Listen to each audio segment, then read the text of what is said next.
In 1952, there was an intelligence analysis of the maneuvers of these things, as seen by radar, triangulation, radar photographs, and in 53, the Central Intelligence Agency and the Air Force had a special panel of scientists meet at the Pentagon to tell them what to do.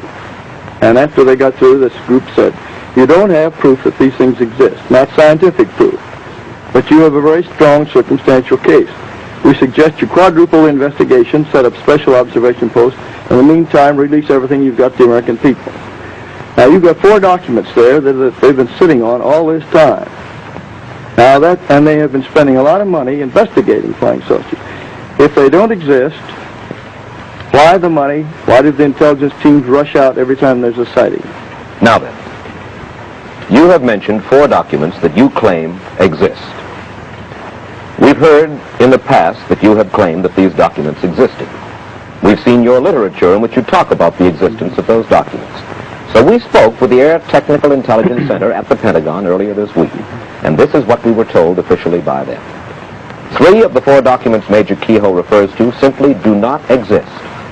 The 4th document does exist.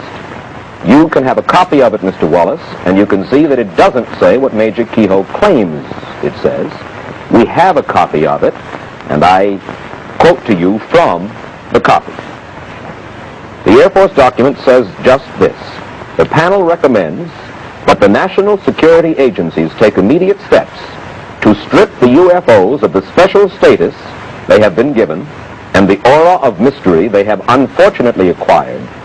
We suggest an integrated program designed to reassure the public of the total lack of evidence of inimical forces behind the phenomena. And again, as I point out, Secretary Horner says, it simply ain't so. Now why? The point really at issue here, it would seem, Major Keyhoe, is this. Why do you believe that the Air Force says that nothing is going on? Why do you believe that it's a fairly serious charge that I know it is. You make the charge that the United States government is withholding from the people of the United States certain very important information. Why? What could their motive be for withholding that kind of information from us? Well, I'll answer that, but I would also like to show you some proof that they are withholding it. The reason that was given to me when they were working with me back in 52 and 53 was, first, that they were afraid of hysteria. Remember the Orson Welles show way years back when he scared people into the hills with the idea of invading Martians? Then they were also afraid that it would upset organized religion. That was a smaller factor, but there was some fear of it. Later they were afraid that these accidents, when interceptors had chased these things and had been lost or had crashed, might be considered proof of hostility. Now, I would never have put my name on anything if it were a matter of personal opinion. I've talked to and read the reports of hundreds of pilots and radar men and guided missile trackers who've seen these things, and some of them are very important names. The Air Force says they have this down to 1.9%, but you'll notice the word current in there. They mean we are currently explaining. Now, I have in my possession a copy of Special Report 14, which is their Bible on this. In the back, it has a table showing that 3,201 cases they examined, 19.5% were unsolved, and they admit they still are unsolved. You add up what they've had since then, it makes over 12% of the reports.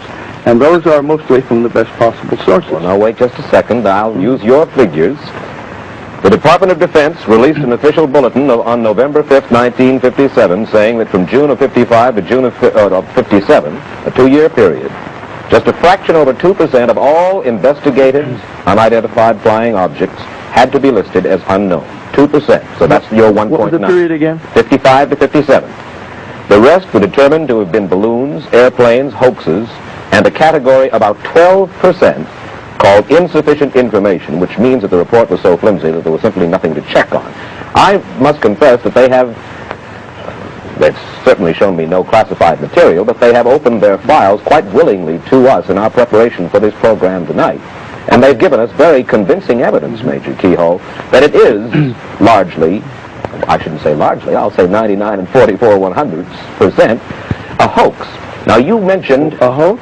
Well, they're calling a lot of good pilots hoaxsters then. No, not hoaxsters. I thank you for correcting me, not just a hoax, but let's say misinformation or sightings of objects which seem to be one thing but are in fact another. I'm glad that you corrected me about the hoax, because it was by no means that much a hoax. But you mentioned a Dr. Donald Menzel, who's a professor of astrophysics at Harvard before. Now, I think you will agree that he's one of the world's most distinguished astrophysicists. Is that not so?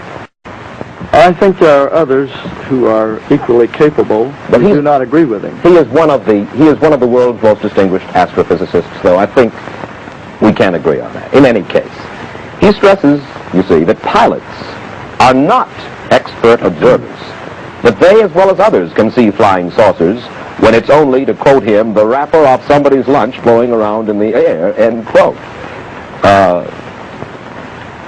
But again, let's come back to the point, the most important point, Major Keyhoe, and that is why will the Air Force, why will the United States government withhold information from United States citizens? For what reason? Because they're treating them like children, the way they did with the H-bomb at first, and the way they've been doing with other things. Now, I'm not attacking the United States Air Force.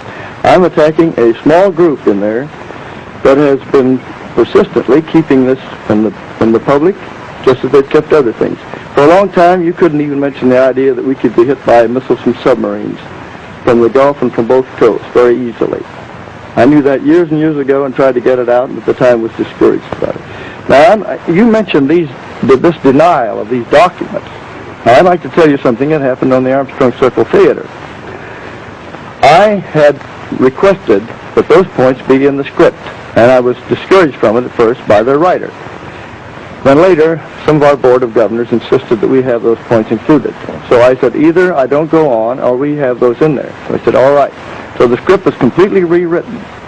Now, those were in the script as it was first rehearsed, but when the second rehearsal came along, and the Air Force saw the mimeograph sheet, the Air Force representative, according to the Armstrong writer, said they would immediately deny it on the air, even though it meant denouncing their own former project chief. Now, the source for this was Captain Edward Ruppelt, who was the head of Project Blue Book for 2 years, and at that time he was considered good enough that he briefed President Truman on these things. Mm-hmm. He was the top man. Rank didn't mean anything, it's your experience that counted. All right, he says these things existed. He put it in the book, which was cleared by Security and Review in the Air Force. On December 5th, 1955, that was cleared. It's in his book. He's never been hauled in and court-martialed. Now, I have here, and if you allow your camera to come in on it, this is a sheet from the script of the Armstrong Theater, which was deleted. This was crossed off, and I was told that I couldn't say it on the air. Mm-hmm. Now, that was censorship by intimidation. This can be matched up with the other sheets from the Armstrong Circle script, and any typewriter expert will show you. Well, I'm certain they ordered it taken out. I'm certain that people believe you. The only thing is that the next morning I distinctly remember reading a report by you, Major Keyhoe, to the effect that no censorship, no pressure of any kind had been put on you. I'm sorry, Mr. Wallace. I know that statement almost by heart. Yes. I said that CBS and the Armstrong people were not to blame for cutting me off the air, and I tried to mention the fact that a Senate committee was working on the secrecy angle. I never mentioned this that night to anyone, because I had promised that I wouldn't say anything about it on the air that day, the Armstrong people.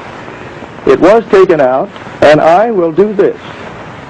I will ask the United States Air Force to have the Marine Corps put me on active duty for court-martial, if that is not the case.